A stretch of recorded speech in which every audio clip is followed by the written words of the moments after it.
ጥቁር ገጾች ክፍል 1 ልብ አንጠልጣይ ታሪክ። ደራሲ ሐምሰን፣ ተራኪ ሶፊያ ዩሱፍ። ይህንና መሰል የፍቅር ታሪኮችን ለማግኘት ቻናላችንን ሰብስክራይብ ያድርጉ። መልካም ቆይታ። ካለሁበት ቋጥኝ ብዙም ሳይርቅ ሽንቱን መሽናት ጀመረ። ድምፄን ዋጥኩት። አንድ ኮሽታ እንኳ እንዲሰማ አላደረግኩም። ሰውየውም ከነበረበት ተንቀሳቅሶ ወደ መኪናው ተመለሰ። መኪናው መንቀሳቀስ ሲጀምር ያን ሰዓት አልፌ ለቅቄ በፍጥነት ተነሳሁኝ። እያለቀስኩ ነበር። ልቤ ከመደበኛ ምቱ በላይ ጨመረብኝ። ግራ ገባኝ። ግራ ቀኝ ባይ አንድም መሸሸጊያ ምንም ነገር የለም። በኃይል የሚወርደውን ዝናብ በላይ ላይ ከመውረዱ የሚያስቆመው አንድም ነገር የለም። ደፍ ደፍ እያልኩኝ እያንቀጠቀጠኝ ደረስኩ ስላችሁ እኔ በራሱ አላመንኩም መድረሴን። እርሻው ቤት ደረስኩኝ። የቤቱ የሳሎን ማሞቂያው ምድጃ ከጣራው በበላይ በተገነባለት የራሱ ድንጋያማ ክፍል ጭስ ሲወጣ ይታያል። ደስታዬ ልክ አልነበረውም። እዛ ቤት ውስጥ ያረፈ ሰው አለ። ባለቤቴ ወይም የባለቤቴ እናት። ከሁለቱ ውጪ ማንም አይመጣም። መለስ ብዬ ግን ሐሳብ ገባኝ። የት ነበርኩ ነው የምለው? ተመልሰሽ ሂጂ ወደ መጣሽበት ይለኝ ይሆን? ክደሽኛል፣ ላይሽ አልፈልግም ይለኝ ይሆን? አግብቶስ ቢሆን ሕይወቱንና የተረጋጋ ሰላሙን አሳጣው ይሆን? ጨነቀኝ። እምባይ መርገፍ ጀመረ። ሆኖም ወደ በሩ ተጠግቼ በትንሹ አንኳኳሁ። የሰፈሩ ሁኔታ ቤቶች ተራርቀው ስለሆነ የተሰሩት ብዙ አያሰጋም፣ ግን ፈራሁ። አንድ ሰው እንዳያየኝ እየተሳቀቅኩኝ በማንኳኳት ላይ እንዳለሁ በሩ ተከፈተ። የጠበቅኩት ሰው ነበር የከፈተው፣ ተህሚድ ባለቤቴ። በሩ ሲከፈት በልቤ ፈነድቃለሁ ብዬ ያሰብኩት እቅድ አልነበረም። ሁለታችንም ፈዘን ቀረን። የበሩን እጀታ እንደያዘ ወደ ውስጥ ግቢ አይነት መልእክት አሳየኝ። መንገዱን ለቀቅ አድርጎ ምንም ሳልል እግሬን እየጎተትኩኝ ገባሁ። በሩን በኃይል ነበር የዘጋው። እናም ጀርባውን ሰጡኝ ሲሄድ እየዘጋሁ ተከተልኩት። ምንም ሳይለኝ ከበረንዳው አልፎ ወደ ሳሎን ቤቱ ገባ። እኔም ተከተልኩት። ቤት ለቤት የምንቀሳቀስበት ጫማ ሰጠኝ። እስካሁን ግን ንግግርም ሆነ ስድብ የለም። ወደ ሳሎን ከገባሁ በኋላ እኔም በቆምኩበት ትቶኝ ወደ መጅሊሱ ሄዶ ተቀመጠ። እኔ እንደማልቀመጥ አውቋል። ምክንያቱም በጣም ቆሽሻለሁ። ከመናገሬ በፊት ለሚጠይቀኝ ጥያቄዎች፣ ለምሰጣቸው መልሶች መልስ ያገኝ ይመስል አይኖቼ ላይ ሲሽከረከሩ ቆዩ። እኔም ዝም፣ እሱም ዝም። እኔ ግን ላዩ እንደሞከርኩት ከሆነ አይኖቹ ፍም መስለዋል፣ አብጠዋል። ከዚህ ሰዓት አለመተኛቱ በራሱ ከጠፋሁ ጊዜ በኋላ አንድ ጤነኛ አለመሆኑን መመልከቻ ነው። ከተቀመጠበት ተነስቶ ነይ አለኝ። ተከተልኩት። ይህንን ማስከተል እንደ ጥሩ ነገር አላየሁትም። ይበልጥ እየሰጋሁ መጣሁ። ወደዚህ ቤት ስንመጣ ወደምናርፍበት መኝታ ክፍል ነበር አስከትሎኝ የገባው። ወደ ቁም ሳጥኑ ሄዶ የሚለበሱ ልብሶች እየሳበ ማውጣት ጀመረ እና አሁንም አስከትሎኝ እዛው ክፍል ውስጥ ወዳለው ባኞ ቤት ገባ። የሙቁን ሻወር ቧንቧ ከፈተውና ትቶኝ ከመኝታ ክፍሉ ወጣ። እስካሁን ምንም ነገር ስላላለኝ ክፍት ብሎኛል። መታጠቢያ ቤቱ ክፍል ገባሁ። ውሃው ካናቴ ላይ ሲወርድ ተህሚድ በእኔ ላይ ያዘነባቸውና ያነባባቸው ሌሊቶች ታጥበው ቢወርዱ አሰኘኝ። እያነባሁ ጀምሬ እያነባሁ ጨረስኩኝ። የሰጠኝን ልብሶች ለብሼ ቀደም ብዬ የለበስኳቸው የነበሩትን ልብሶች የቆሻሻ ከረጢት ውስጥ ጨምሬ ተህሚድ ወዳለበት ሳሎን ሄድኩኝ። መጅሊሱ ላይ ተክዞ ተቀምጧል። ያየኝ ቢሆንም ግን ሊያየኝ ለመፈለጉ ያሳብቅበታል። መጥቻለሁ አልኩት በእንባ በተያያዘ ድምፅ። የዛን ሰዓት ሳይፈልግ ቀና ብሎ ተመለከተኝና እኔም አየሁት። እያለቀሰ ነበር የመሰለኝ። አይኖቹ ረጥበዋል። ፀጉርሽን ላደርቅልሽ አለኝ። እንደ ከዚህ በፊቱ ፀጉሬን የሚያደርቅልኝ እሱ ነበር። ዝም አልኩ። እንዲቆጣኝ ፈለግኩኝ። የት ነበርሽ እንዲለኝ ፈለግኩኝ። እንዲጮህብኝ አሰኘኝ። ምክንያቱም ጥፋተኛ ነኝ። ጥፋቴ ደግሞ በጣም ትልቅ ነው። ብርጭቆ የሰበርኩ ያህል ቀለል አድርጎ እንዲያየው አልፈለግኩም። እኔም ሰላም እንዲሰማኝና በደንብ እንዳለቅስ እንዲቆጣኝ ፈለግኩኝ። ዝምታው ያም ነበር። ተነስቶ ከአጠገብ ያለፈና ምግብ ማብሰል ጀመረ። እኔ ግን ቆሜ ቀረሁ። አልተከተልኩትም። እንደዛው እንደቆምኩኝ በሰሃን ምግቡን ይዞ ወዳለሁበት መጣና ብይ አለኝ። የራበኝ ቢሆንም ዝም አልኩኝ። አትጨማለቂ ብይ አለኝ። ሲሰጠኝ እጁ ላይ እንዳለ በእጄ ገፋ አደረግኩት። ከምኔው እንደሆነ ባላውቅም ከመብረቁ እኩል ጉንጬ ላይ ጥፊ ያረፈብኝ። ለመጀመሪያ ጊዜ ነው የመታኝ። ጥያቄ አለህ አልኩት ፈገግ ብዬ። ዝም አለኝ። በመምታቱ እንደተጸጸተ ሁሉ ቅንድቦቹን ስብር አድርጎ ነበር። ብዙ ጥያቄ አለኝ፣ ግን የጥያቄ ምላሽ አሁን ማግኘት አልፈለግኩም። ምክንያቱም አንቺ ካለሽ ይደርሳል ብዬ ነው። ለምንም ነገር መታገል ደክሞኛል። ለልጆቼ እናታችሁ ጥላችሁ ሄዳ ነው ብዬ ያንቺን ጥላቻ ይዘው እንዲያድጉ አልፈለግኩም። ምክንያቱም እስከ ኖርንበት ዕለት ድረስ አውቅሻለሁ። ካለ ምክንያት ተነስተሽ እንደማትሄጂ። ትቶኝ ወደ መጅልሱ ሄደና እንዘጭ ብሎ ተቀመጠ እና ማንም ወደማይመለከተው ቲቪ ላይ እንደተከዘ፣ ግን ልጠይቅሽ፣ እንደ ማንኛውም ወንድ ተከትላ ሄደች ልበል? ብጠራጠርሽ ቅር ይልሻል? ከኔ ሌላ ሰው ፈልጋ ነው ትታኝ ሄደችው ልበል? እና በሩን ከምከፍትልሽ ይልቅ ፖሊስ ጋር ደውዬ ድፍን ሀገሩ ለሚፈልግሽ ፖሊስ ልናገር? እንድናገር እኮ ምንም አላስቀረሽልኝም። 1 ዓመት ሙሉ የት ነበርሽ? እናቴ ልጆቹ እናቴ ያስፈልጋቸዋል ብላ በግድ የሰው ሴት ልጆች ፊት እንዳገባ ስትገፋኝ የት ነበርሽ? እንደ ልጃገረድ እያለቀስኩ አላገባም ስል የት ነበርሽ?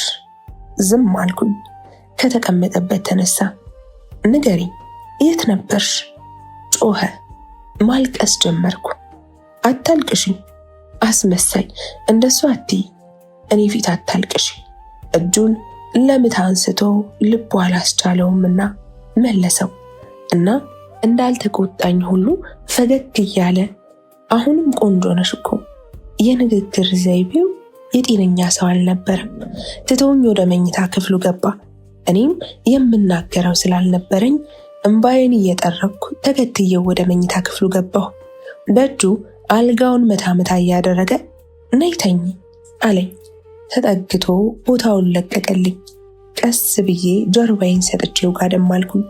ካሁን አሁን ጮህብኝ፣ ካሁን አሁን ተነሽ አለኝ እያልኩኝ እንቅልፍ ባይኔ ሊዞር አልቻለም። ደክሞኛል፣ ግን ያረፍኩ ያህል አልተሰማኝም። በሰቀቀን ውስጥ ነበርኩኝ።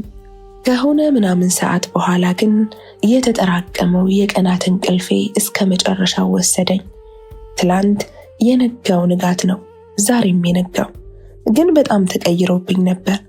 በአንድ ጎኔ ስለተኛሁ ወገቤን ስላላመመኝ አይኔን ሳልገልጥ በሌላኛው ጎኔ ተገለበጥኩኝ። የተወሰነ ቆይቼ አይኖቼን ስገልጥ ከተህሚድ ጋር ተፋጠጥን። መጀመሪያውንም እያየኝ ስለነበር ልቤ ድንግጥ አለ።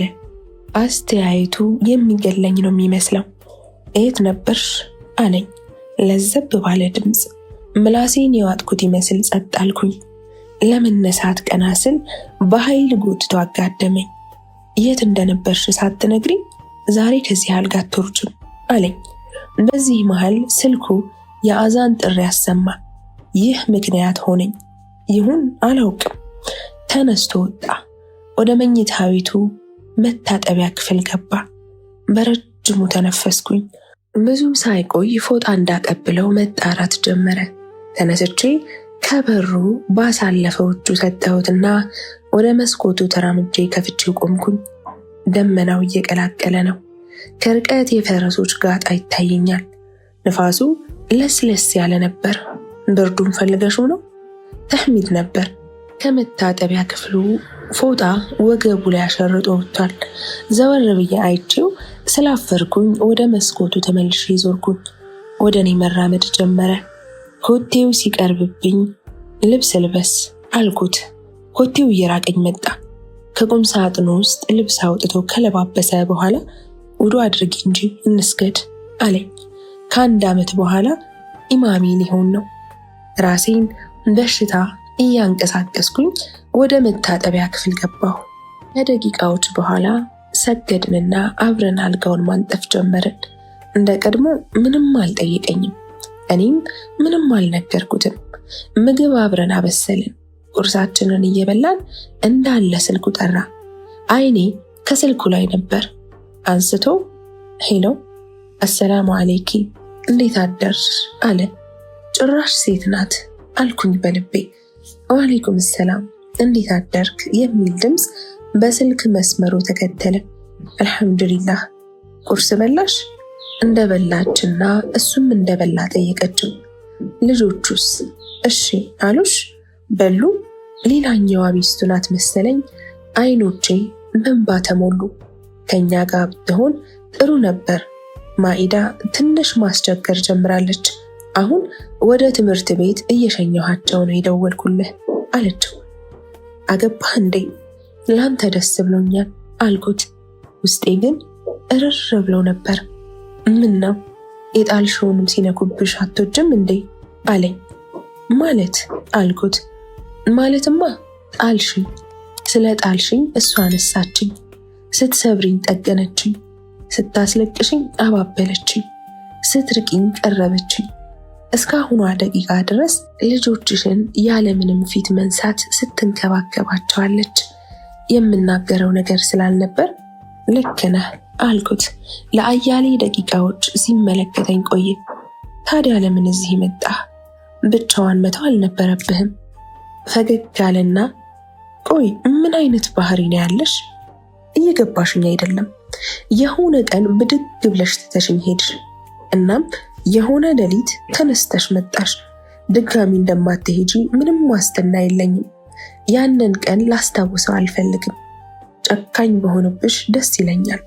ብቆጣሽ፣ ብጮህብሽ፣ እኔ ያየሁትን ስቃይ ደግመሽ እንድታዩ ባደርግ ደስ ይለኛል። ግን አቃተኝ። ፍቅር እንደዚህ ከሆነ ያላፈቀረ ሰው በጣም እድለኛ ነው። ንግግሩ ከለዘብታ እየጋለ መጣ። በሩን ስለከፈትክልኝ ይጸጽትሃል አልኩት። ዝም አለ። ንገረኝ፣ አሳልፈህ ባለመስጠትህ ይጸጽትሃል ወይ አልኩት። ደገምኩለት። ብጸጸትም ባልጸጸትም ምንም አላመጣም። አይዳ አሁን ሳስበው ምን ያህል በወዳት ነው እላለሁ። እዚህ የመጣሁት ከ4 ቀን በፊት ነበር። ጁምዓ ዕለት በህልሜ ይሁን በቅዠቴ ትመላለሽብኛለሽ። ተነስቼ ላይ ልቆማለሁ፣ አለቅሳለሁ። አንቺ ግን በይቅርታ ፈገግ አለ። ለምን አልኩት። አይዞሽ፣ በአንቺ አላለቀስኩም፣ በህይወቴ ነው ያለቀስኩት። ደነገጥኩኝ፣ ግን ብዙም ትኩረት ያልሰጠሁት በመምሰል ጸጥ አልኩኝ። 1 ዓመት ሙሉ ሞተሽም ከሆነ ብዬ በአንቺ ስም የቲሞችን እንከባከብ ነበርና እዚህ ይመጣ ነበር። እዛኛው ቤታችን ቁም ሳጥኑ በአዲሷ ሙሽራ ልብሶች ስለተቀየረ ያልተበረዘው ቤት ይሄ ነው። አልጋው ላይ ሳይቀር ጠረንሽ አለ። አሁን ተይኝ፣ አታናግሪኝ። ደጋግሜ መቁሰል የምችል አይመስለኝም። ከተቀመጠበት ተነሳ። ወዴት ነህ አልኩት። ስራ መሄድ አለብኝ፣ እናቴንም ማየት አለብኝ። ከተገናኘን 2 ቀን ሆነን። ማታ ደግሞ አምሽቼ ነው የምመጣው፣ እንዳትጠብቂኝ። በጊዜ ተኝ። የመሬን ቤተሰቦች ጋር እራት ተጋብሰናል። ሌላ ጥያቄ አለሽ አለኝ በመሰላቸት። አይ የለኝም፣ ግን ተነስቼ እንደ ባብ እጆቼን በአንገቱ ዙሪያ እያሳረፍኩ ልስመው ተጠጋሁ። እጆቼን ከአንገቱ ላይ አውርዶ ወደኋላ ፈገፈገና ይቅርታ አልችልም አለኝ። በእድሜ እንደዚህ አይነት ድንጋጤ አላስተናገድኩም። ችግር ይኖረዋል ብዬ አላሰብኩም ነበር። እኔ እኮ ሚስትህ ነኝ። ምንም አልመሰለውም። እንዲያውም ደጋግሜ እንዳልነካው ኮስተር እያለ እዚህ ከአንቺ ጋር መሆኔን መሬም ማወቅ አለባት። በራሷ መንገድ ከደረሰችበት ጥሩ አይመጣም። ፊቴ ሲቀያየር ይታወቀኛል። የማይገናኝ ነገር ነው የምታወራው። ጭቅጭቄ እንደመረረ ያስታውቅበታል። ወደ መኝታ ክፍል ተጣድፎ ሄደ። ማን ስለሆነች ነው እሷ? እየለፈለፍኩ ተከተልኩት። የስራ ሱፉንና የአቃቤ ሕግ ጋውኑን ከሳምሶናይት ቦርሳው ጋር እያዘጋጀ ነበር። እሷ ላንተ ቁርስ በላህ ምሳ በላህ ከማለት ውጪ ምንም ልታደርግልህ አትችልም።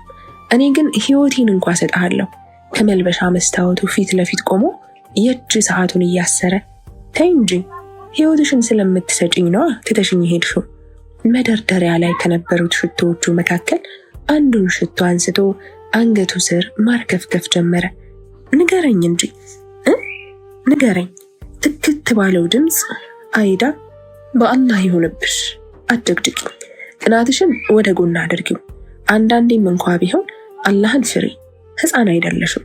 ባዘጋጀው ሳምሶናይት ቦርሳ ውስጥ ወረቀቶቹንና ላፕቶፑን ከቶ ከመኝታ ክፍሉ ወጣ። አሁንም እንደ ጭራቅ ከተለዋለሁ። አትወደኝማ? አዎ ስለማትወደኝ ነው። ምንም ሳይናገረኝ ከቤት ወጣ። ትቼው የሄድኩትን ህይወት በአንድ ጊዜ ላስተካክለው እንደማልችል ተረዳሁ። በዛው ሐሳብ ውስጥ አንድ ውሳኔ ላይ ደረስኩኝ። ራሴን አሳልፌ መስጠት።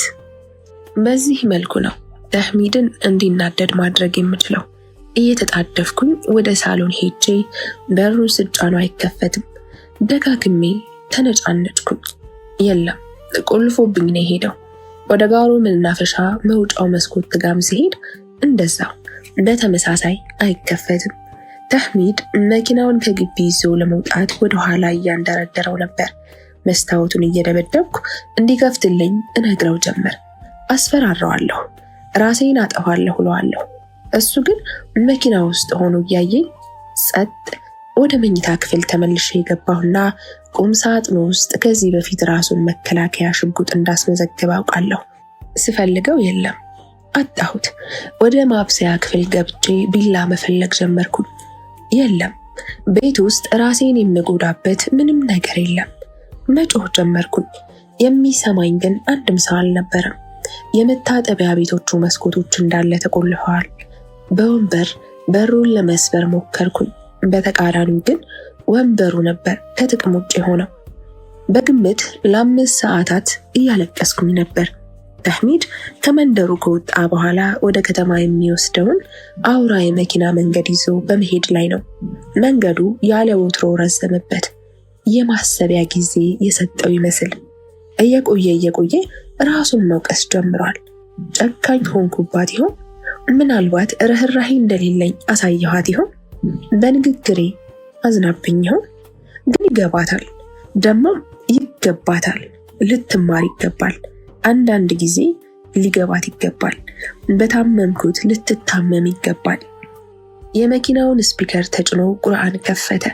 ጭንቀቱ ገለል ሊልለት ዘንድ ፈልጎ ቁርአኑን እያስተነተነ ወደ ትክክለኛ መኖሪያ ቤቱ ደረሰና የግቢ በሩን አስከፍቶ ወደ ውስጥ ሲገባ መርየም ሁለተኛ ሚስቱ ከቤት እየወጣች ነበር። ከመኪናው ሲወርድ አሰላሙ አለይክ ሐቢቢ፣ እንኳን ደህና መጣ። ግራና ቀኝ ጉንጮቹን ከጉንጮቿ ጋር ለሰላምታ እያገናኘች። ተህሚድ ቅር እንዳይላት በማሰብ እንጂ ይህን ነገሯን አይወደውም። አጸፋውን መልሶላት ምነው በጠዋቱ ወዴት ነው አላት። ሹፌር ወደ አዘጋጀው መኪና እያመላከተች ገበያ ልብስ ልገዛ እየወጣሁ ነው። ዛሬ እራት አለብን ታውቂ የለ። ራሱን በአዎንታ አነቅንቆ ልክ ነሽ፣ በቃ ቶሎ ተመለሺ። እናት ያለች? በድጋሚ ሌላ ጥያቄ። አዎ ማታ የምንወስዳቸውን ጣፋጮች እያዘጋጀች ነው አለችው። እሺ ብሏት አሰላሙ አሌይኩም ብሎ ቤት ከገባ በኋላ እናቱ ማዕድ ክፍል ከአጋጇ ጋር ነበረች። ሰላምታውን ደገመላትና ግንባሯን ሳማት። ትላንት እመጣለህ ብዬ ስጠብቅህ ነበር የኔ ልጅ። ምክንያት መደርደር ጀመረ። ስራ በዝቶበት በዚህ ወጥቶ በዛ ገብቶ። እናትም ይሁንልህ ደሞ አምሮብሃል አለችው ፈገግ እያለች። ሻሂ ይዛላቸው እንድትመጣ ለአጋጇ ነግራት ኋላ እና ፊት ሆነው ወደ ሳሎን ሄዱ። በሻዩ መሃል አሁን አንተ የምታደርገው ነገር ልክ ነው አለችው። ስለምን እንደምታወራ ገብቶታል። ሆኖም መልስ መስጠት አልፈለገም። ዝም አለ። መርየም የሚስት ህይወት አይደለም የምትኖረው። ልጆችህን ስታይ እሷም ልጅ እንዲኖራት የማትጓጓ ነው እንዴ የሚመስልህ? ነው ወይስ አንተ ትታህ የጠፋቸውን ሴት ጥላ ስታሳድር ትኖራለህ? ልጆቹን በራሱ የሚገባቸውን እያደረግላቸው አይደለም። ከጭቅጭቅ ወጥቶ በጭቅጭቅ መያዙ ጭንቅላቱን አዙሮታል። አሁንም ፍቅሩ አልወጣልህም? አይኖቹ በእንባ ተሞሉ። መልስ አልነበረውም። በኻዲሟ የቀረበለትን ሻይ ፈጠን ፈጠን ብሎ መጠጣት ጀመረ። ከሻዩ ጋር እንባውንም ብሶቱንም ፍቅሩንም እኩል ዋጠውና ከመጅሊሱ ተነስቶ ከተገናኘን ቆየን ብዬ ነው ኡሚ፣ በቃ ወደ ስራ ልሂድ ብሏት በድጋሚ ግንባሯን ስሟት ወጣ። የሆነ የማይታወቅበት ሀገር ሂዶ መጥፋት አሰኘው። ማንም ወደማያውቀው ቦታ ብሄር ተመኘ። ዛሬም ድረስ የመገናኛ ብዙሃን ስለ ጠበቃዋ አይዳ ድንገት መጥፋት እና እንደምትፈለግ ይወራል። ባትመጣ ድጋሚ ባላገኛት ብሎ ተመኘ። ቢሮ ገብቶ የዕለቱን ደንበኞች ካስተናገደ በኋላ ቀጣይ ስለሚሆነው ነገር እያሰበ ተከዘ። ቀኑ ወደ መገባደጃው እየተጠጋ ነው። አሱር ሰላቱን ከሚሰራበት ድርጅት በቅርብ ከሚገኘው መስጂድ ሰገደ። በየስጁዱ መሃል ከዚህ ጭንቅ እንዲያወጣው ዱዓ እያደረገ ነበር። የጨረሰው በዛ መሃል ስልኩ ጠራ። ቫይብሬት አድርጎ ስለነበር የገባው ከጎን ኪሱ አውጥቶ ሲያየው መርየም ይላል። ከመስጂዱ ወጥቶ ደወለላት። ሄሎ፣ ደውልሽ ነበር አይደለ? መስጂድ ውስጥ ስለነበርኩ ነው ያላነሳሁት። አዎ ችግር የለውም ሐቢቢ፣ እራቱን ደግሜ ላስታውስህ ነው። በስራ ውጥረት ከረሳኸው ብዬ ነው። እንዳረሳሁና ስላስታወሰችውም አመስግኗት ወደ ቆመው መኪና ገባና ደግማ ብትደውል እንዳታገኘው ስልኩን ዘጋው። በዚህ ሰዓት ማንንም መስማት አልፈለገም። መኪና ውስጥ የተወሰነ ካረፈ በኋላ ማኢዳና ረዛን ልጆቹ ስለናፈቁት ወደ ቤት ለመሄድ መሪውን አጠማዘዘው። የ8 ወራት ልዩነት ያላቸው የ5 ዓመት ልጆቹ ናቸው። የሚገባቸውን ሰዓት ከመርየም እንጂ ከሱ አግኝተው ባለማወቃቸው ሁሉም ያዝናል። ስለ እነሱ እያሰበ ቤት ደረሰ። መርየም የቤት ስራቸውን እያሰራቻቸው ነበር። ቆይ ረዛን፣ እሱን የምንቀባው አረንጓዴ ቀለም ነው? አዎ ጎበዝ፣ ሳር አረንጓዴ ቀለም ነው ያለው እየነገረቻቸው እንዳለ ወደሚያጠኑበት ክፍል ሲገባ እየፈነደቁ መተው አቀፉት። በየተራ እየሳማቸው ማኢዳ ከረዛን አንጻር ምንም ነገር ሊያታልላት አይችልም። ሁሉም ሰው እሷ ፊት ከመናገር ይቆጠባል። ባባ ስትመጣ ቸኮሌት አታመጣም ነበር? ረስተህም ነው አለችው እየተኮላተፈች። ምንም የማታውቀው ነገር የለም ማለት ይቀላል። እናቱ ይህችን ልጅ ትንሿ አይዳ ማለት ናት። ግልምጫዋ፣ አስተያየቷ፣ መልኳ፣ ሁሉ ነገሯ በጣም ኃይለኛ ናት እንዳለችው አስታውሰው ፈገግ እያለ ካሉበት ክፍል ወጣ። ሰዓታት እንደ ማይክሮ ሰከንድ እየተሽከረከሩ ከምሽቱ 3:40 ሆኗል። ከራት ግብዣቸው ተመለሱ። ተህሚድ መርየም ሁለተኛ ሚስቱንና ረምላ እናቱን ከመኪናው ካወረደ በኋላ ተመልሶ ከግቢው ለመውጣት መኪናውን ወደ ኋላ ሲያሽከረክር ይህ ልጅ ግን ጤነኛ ነው አለች እናቱ። መርየምም የንዴት ወላፈን እየገረፋት ወደ እርሻው ቤት እየሄደ ነው። መሽቷል እኮ ዛሬን እንኳ ቤት አያድርም ማለት ነው።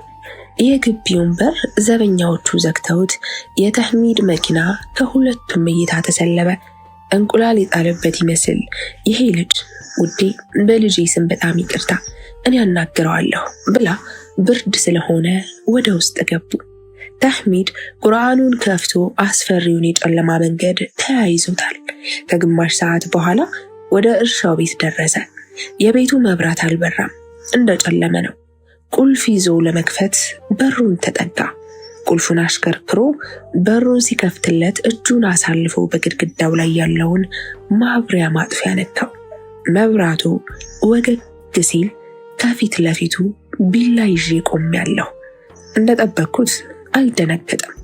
እንደውም ምንም አልመሰለውም። ያ አላህ፣ ምን አይነት ድራማ ነው! ኮቱን አውልቆ ከረባቱን ማላላት ጀመረ። እገልሃለሁ እያልኩ ዛትኩበት። ምንም ሳይመስለው ወደ ማዕድ ክፍል ገባ። ፍሪጁን እየከፈተ ምግብ አስቀምጬልሽ ነበር በላሽ? ቢላ ይዤ ቆሜያለሁ። እሱ ግን ጨክኜ እንደማልጎዳው ስለሚያውቅ ዝም እንዳለኝ ነው። የኔ ቢላ መያዝ ግድ አልሰጠውም። ምድጃውን ለኩሶ ወተት ማፍላቱን ጀመረ። አልምረህም አልኩት በለቅሶ በጎረነነ ቀፋፊ ድምፅ። እኔ ከጌታዬ ብቻ ነው ምህረትን የምፈልገው አለኝ። ቢላውን ጥዬ እየጮህኩ ወደ ሳሎን ሄድኩኝ። አረባም፣ እኔ አረባም፣ አይዳ አትረቢም። ያገኘሁትን ዕቃ ሁሉ መሰባበር ጀመርኩኝ። ተህሚድ ያፈላውን ወተት በ2 ብርጭቆ ይዞ መጣ። ወተት ትፈልጊያለሽ? ብቻው ስለማትወጂ ትንሽ ቡና አድርጌበታለሁ አለኝ። እንደ እብድ አደረገኝ። ክፍል 2 ይቀጥላል።